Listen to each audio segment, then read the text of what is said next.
एवैक्स का बहुत बात होती है इसके बारे में, और जैसे आपने नेत्रा की भी बात करी, तो ये थोड़ा सा ऑडियंस के लिए समझा देंगे ये पूरा सिस्टम किस तरह से काम करता है, एंड स्पेशली जो आपने पहले बात बोली थी कि मिड स्पेस एरिया जो है या लोअर स्पेस एरिया जो है उसमें डोमिनेंस क्यों ज़रूरी है इस एवैक्स सिस्टम में इंडिया को आगे बढ़ने के लिए। ओके, पहले तो AEWC जिसको बोलते हैं, airborne early warning and control system.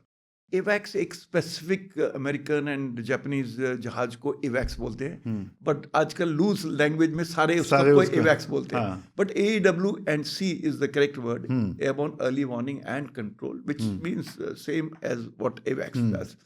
तो उसमें क्या है, एक बड़ा ट्रांसपोर्ट जहाज है, उसके ऊपर एक रेडार है, तरह तरह के रेडार हैं, रोटेटिंग रेडार है, स्ट्रेट रेडार हैं, 360 डिग्री कवर कर रहा है, कोई 240 डिग्री कवर करता है वो रेडार। उसके अंदर कैबिन्स बनी हैं, कंट्रोलर्स बैठे हैं कि वो वहाँ से ही ऑपरेशंस कंट्रोल कर सकते हैं।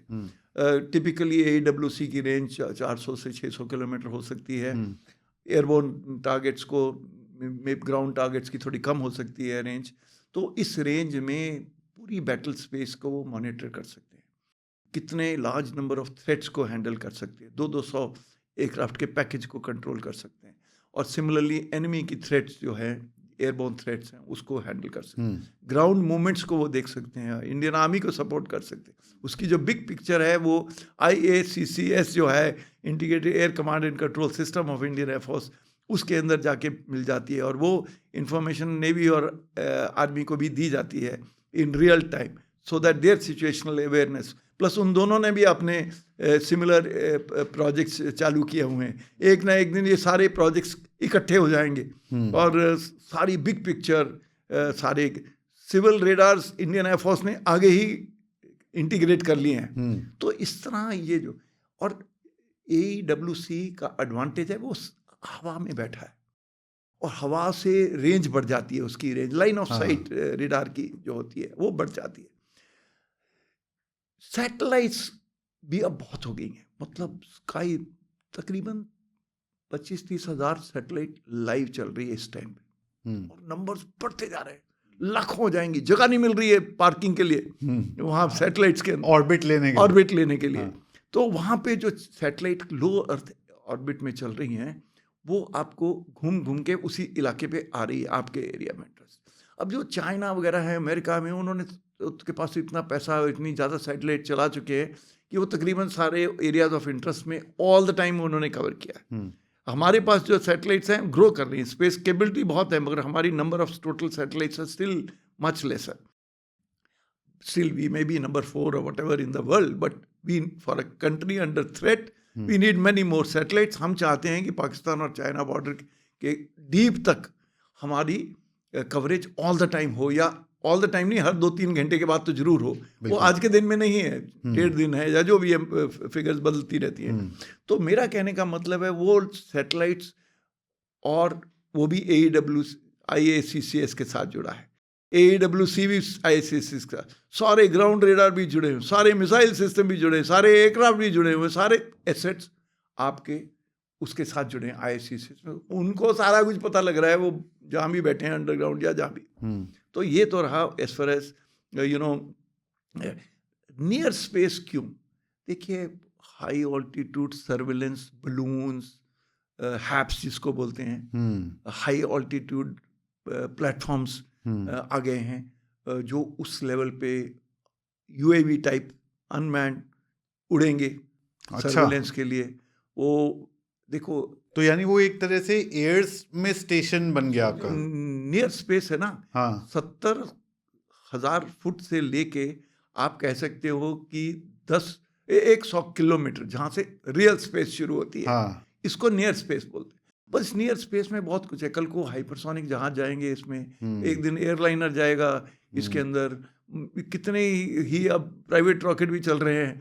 तो बहुत कुछ उस इलाके, बलून्स उड़ रहे हैं उस इलाके में, और बैलिस्टिक मिसाइल्स उस इलाके में से जा रही हैं, और वेपन्स जा रहे हैं। हमारा जो अग्नि है वो उसी एरिया में से निकलता है। तो ये जो नियर स्पेस है उसके अंदर एक्शन बढ़ रहा है।